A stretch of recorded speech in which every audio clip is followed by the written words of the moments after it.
Well, good Friday to everyone. I'm meteorologist Matt Tanner here with your 4FSU weather update, and what a great end to the week. We had great weather today. Temperatures got up to 86 degrees here in Tallahassee, a little bit warmer towards parts of southern Alabama, southern Georgia, a little bit cooler towards the coast with that sea breeze coming out of the south at 5 to 10 miles an hour, bringing up a lot of moisture at the Gulf of Mexico. Has been fueling all these severe storms across the southeast. You see the red boxes are tornado watch boxes. The yellow boxes are severe thunderstorm watch boxes.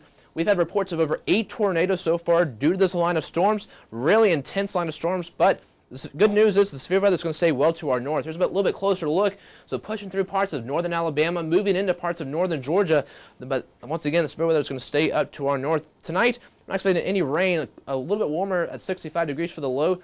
Tonight, or tomorrow rather, 75 is going to be the high, 40% chance of showers and thunderstorms, but going to be scattered at best, but tune in at 11 o'clock for the complete 5-day.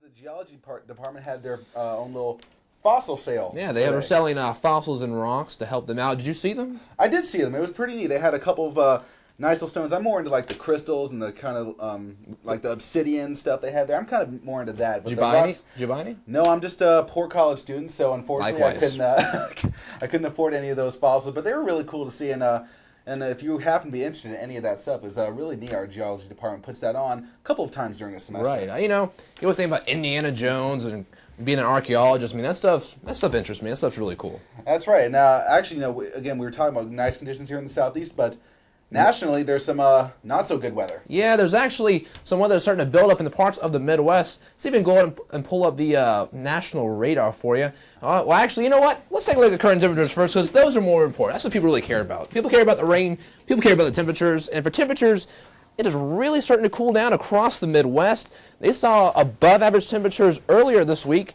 and as a ridge of high pressure started to move our way, we actually kind of robbed them of the warmer temperatures, so they're staying below average temperatures now. It's 48 in Denver, 52 in Minneapolis, 76 in St. Louis, 74 in Atlanta, 76 down in Miami. So you see the 70s returning to the entire southeast, all the way to Washington, D.C., 74 degrees right now. Texas staying a little bit warmer. Brownsville right now is at the 80-degree mark. And now we'll take a look at the national radar. You see this spiral of low pressure centered over parts of Kansas and Nebraska.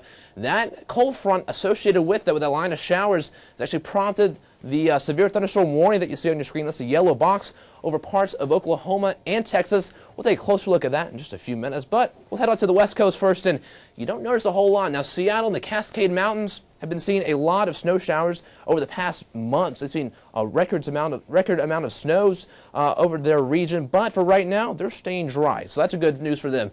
But you see over in parts of central Montana, they've got a winter storm warning. Now, it's mid-April, but in some of the mountainous regions, they're expecting 1.5 feet of snow to fall between now and Saturday night. So we're talking about 18 inches into parts of the mountains and the valleys, up to nearly 1 foot. About 10 to 11 inches is what they're predicting. And before a little bit farther southward, you're not going to see any of those you will see the severe weather. You won't see any of the snow.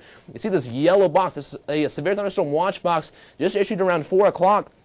Storms that are going to be entering that area could pose a threat for damaging winds, hail, and the possibility of a lot of lightning. Now, lightning is really deadly, can catch a lot of people off guard. And a little bit closer look at that, you can see when they issue this watch box and this line of storms that starts to form off towards the west. As these storms push in to that watch box a little bit closer to Dallas, that's where we're going to be looking for them to possibly turn severe. So the tornadoes are not going to be a threat today. It's just going to be the damaging winds, the hail, and the lightning. Now, pushing out towards the Great Lakes region, you see a lot of rain showers starting to enter in parts of Iowa, and all of central Iowa and southern Iowa is under a flood watch, as they're expecting 2 to 3 inches of rain to be dumped over the next couple of hours. That could possibly pose a threat for parts of the rivers up there. So definitely want to keep an eye on that if you're heading up to Iowa, or if you have any relatives that live in that area. And a little bit farther towards the northeast, the Hudson River, which runs right on the boundary of New York and Vermont, is still above flood stage. They're expected to rise 3 feet above their flood stage over the next couple of days. So there's some minor flooding in their forecast, but they're staying dry, allowing them to dry out a good amount. And you see on the corner of your screen this big monster right here. Now, it's not a hurricane, but a very hurricane-like. Well, you know what? We're actually not going to be looking at that. That kind of went on, but very hurricane-like. The Hurricane Center in Miami sent a plane out there to check it out. Might be a storm in the mid-Atlantic, but they said nothing to worry about. But you see the counterclockwise rotation with those low pressure systems as they push off towards the north. So hurricane season is hurriedly approaching just a few months. And for the entire southeast, you see high pressure. Well, you don't see the high pressure. You don't see clouds. You don't see rain. That's evidence of the high pressure in the area. And we've been seeing very nice skies today. Very warm, a lot of sun. I actually got burned earlier today, heading out on the lake. Bree will tell you more about that. And tonight's lows, though, 53 in Dallas, 61 in New Orleans, 71 in Brownsville. We're still staying mild in the parts of the southeast. Tomorrow's highs, though, look at this. 79 in Atlanta, 80 down in Miami, 83 degrees in Washington, D.C.